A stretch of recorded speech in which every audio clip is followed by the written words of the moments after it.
Obboleettiin keenya tokko maal jettee ani abdii kutadheetan jira.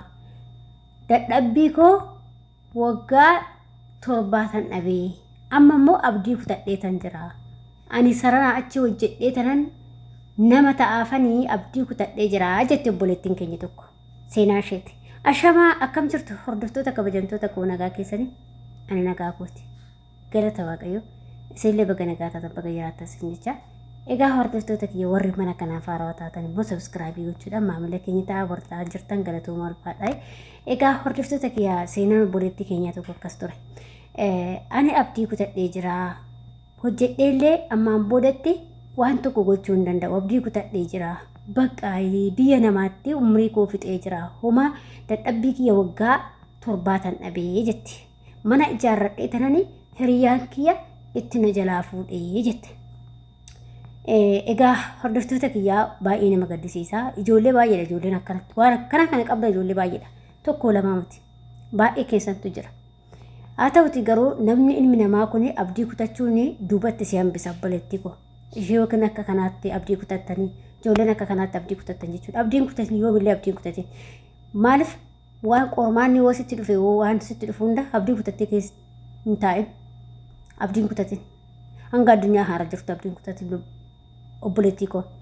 Egaa obboleettiin kun akkuma nama kamiyyuu biyya ormaa kana jirti. Biyya ormaa kana keessatti dalagadhee tan of jijjiiree maatii kootis jijjiira jetteeti isheen kan biyyaa baate. Egaa mucayyoon kun akkuma nama kamuu hojjetattee biyyatti mana ijaarrattee maatii isheetti jijjiirtee mana ofiitis ijaarratte.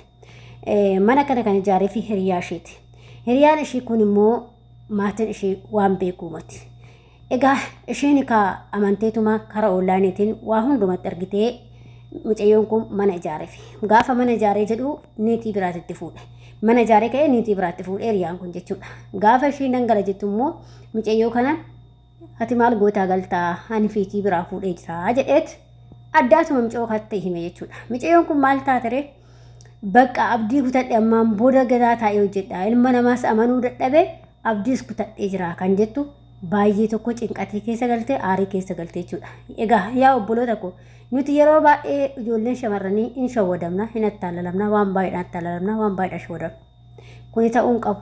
Amma obboleettiin keenya kun birrii waggaa 7 jechuun baay'eedha. Mana ijaarrattee maatii ishee gargaartee mana ijaarrattee gaafa ishee dangala jettu inni immoo hiriyaan ishee kaamniitii itti fuudhee jechuudha biraatti fuudhe. Egaa hordoftoota kiyya wanni jaalalli kun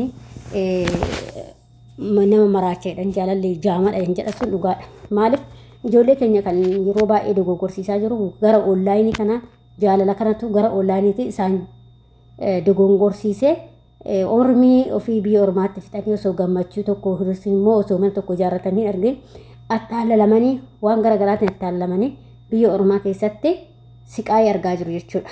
Dhiira fattaallalamanii. Egaa hordoftoota kiyya obboleettiin keenya kun abdii kutadheetti. An akka kootti akka yaada kootiitti isinillee yaada qabdan obboleettii kanaa qooduu dandeessan. Obboleettii kanaa yaadan isheedhaaf qabu wanti ta'ee jira wanti darbee jira. Garuu abdii kutadhe jettee abdii akkasii ofitti hin kutisina. Hojjedhee tana garuus galmas gaha jettee abdii hin kutate hin geessa. Yoo Waaqayyoon jedhe hin geessa. Birrii waggaa 7 dhiisin. Waggaa 17 maan taane haa badu. Bakka wanni bade san badee mati kaba dhufutti cimtee hojjechuudha. Karoora kee qabachuudha. Kaayyoo kee qabachuudha. Namarraa adda ba'uudha. Adda kee ofii keetii jiraachuudha. Sigalee gaafa ofii keetii uftaatee jiraatte namallee gargaaruu dandeessa. Garuu gaafa ofii keenya hin taane garuu nama gargaaruu hin dandeenyu jechuudha. Ilmi namaa keessattuu nuti ijoollee shamarran biyya arabaa jiru nutti fayyadamu malee nama nu gargaaruu hin qabnu jechuudha. Gaafa galle nama nu gargaaruu hin qabnu har'a garuu namni nutti fayyadamu baay'eetu jira jechuudha. Kanaaf obboleettii koo an akka yaada kootitti isinillee obboleewwan koo namni viidiyoo kana ilaaltu yaada obboleettii kanaa barreessaa fi an akka yaada kootitti obboleettiin kun silaa birrii waggaa 7 dhume kaan maatii ishee gargaarte kaan immoo mana ishee ijaarte mana ishee dhabde dhirsitti fuudhe. Hanga galtee yookiin yoo namni sun dhiyoo ta'e argachuu dandeessi yookiin dhabuu dandeessi miti. Yoo argattes argatte yoo dhabdes abdi itti dhiistee abdii godhattee kutannoo godhattee obsa qabaattee itti akka jettee hojjetachuudha. waggaa lama sadii keessatti immoo jijjiirama agarsiifatti yoo nama kaayyoo qabu ta'e dhuguma yoo nama ishiin karoora xiqqa'ee tan hojjedhee nama san caala hojjettu ta'e kaayyoo qabdu irratti xiyyeeffattee kan darbe kan dhufu kan immoo ishiidhaaf barnoota ta'a waan ta'eef ishee qofaa wajji namoota akkanaati barnoota hunduma keenyaaf ta'a jechuudha beektanii maaliif nama tokko akka onlaayinii irra hin jaalanne akkasuma immoo karaa miidiyoota garaagaraatiin jaallattanii qarshii keessa hin nyaatamne jechuudha. Hunda barumsa ta'a. Ishiifis barumsa ta'a jechuudha. Barumsa guddaa ishiidhaaf ta'a ishiidha jechuudha. Sirriitti jechuudha. Leenjitee baate jechuudha. Kanaaf birrii ishii qabattee hoo hojjetatte ammallee kana caalaa hojjettee mana dhiistee veellaa ijaarrachuu dandeechi jechuudha. Isinii galee maaliif gaafa lubbuu ishee jiraatte gaafa of tasgabbeessite gaafa abdiin kutannaa hin jirre jechuudha. Abdiin kutannaa jechuun immoo abdiin kutatinaa yoomuyyuu jechuudha. Yoomiyyuu waan hojjetan tokko irratti abdiin kutatin kallattii garaagaraatiin qormaan isitti ba'atuu danda'a garuu abdiin kutinati obsii keessa darbe guyyaa tokko ifatti baata waan ta'eef kanaaf obboleettiin keenya amma ishee kana akka gorsa kootti kanan kennuufani baqa gatteechee akka shamaraa takkaatti obsitee dalagachuudha baqa kan darbe kan dhadhaan ibidda bu'e hin deebu jedhan kanaaf wanti darbe sun darbee islaamatti hin deebu. Yoo waaqayyo sodaatee waan amanu sodaate siif kennuu danda'a namni gimmaash mallee waan kennu garuu yoo sin kennine immoo ati obsitee dalagachuu qabda mallee baqa maaliif dura balleessite waan ta'e wanti darbe sammuu ofii tasgabbeessite hojjechuudhaan jedha akka kootitti maaliif wanti darbe hin deebi'u waan ta'eef kan dhufutu caala jechuudha barnoota sii ta'a ammoo ati irraa baratta anis irraan baradha isheen ofirraa baratta isheen illee jechuudha isheenis barnoota guddaa ta'a kanaaf wanni darbe hojjechuu qabdiin jedha. Isin maal jettu mee warri koomentii barreessaa.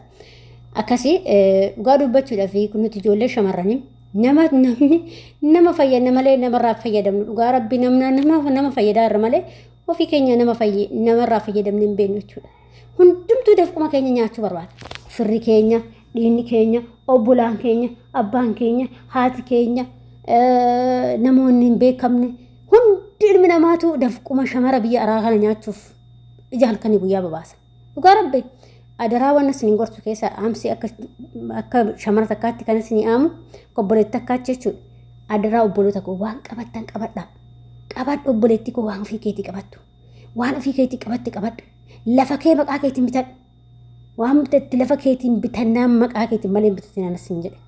Waan fedhe maan ta'an hin bitama. Ijoollee lafti maqaa keenyaan hin bitama jettan. Hin bitama lafti maqaa keessaniin hin bitama. Yoo maatiin keessan malee birruma wayii kennaniif nama sanii maquma keetti sii bitame akkuma keetitti firmaa wayii farraman jechuudha. Kanuma sii bitama. Sii galtee kanaaf birrii akkasitti bitadhaa. Birrii teessisuu illee lafa bitattanii teessifachuu isin wayya. Gaafa birrii lafa bitattee teessisatte waggaa har'aa osoo har'a bittee waggaa har'aa immoo meeqatti gurguratta. Hixifii lamatti deebistee gurguratta jechuudha. Sii galtee kanaaf adaraa keessan qabadhaa. Qabannaa tolchaa. Qabannaan duraa bareeddi gaafa ofii keetii qabatte kan dhirsaa keetiitti illee dhadhu qabda waan ta'eef. Innaa kanaaf obboleewwan koo waan qabattan farkatti qabadhaa. Abdii isin kutinaa. Waan darbe tokko yaaddee sammuu keessa of galgalchii wanta darbe kan dhufutti karoora kee baafattee hojjetachuu qabda isin jedha. Innaa isa kanaadha wanni ani dhaamsa isinidha obboloota koo akkasuma warri mana kanaaf haaraa taatan subscribe godhaa.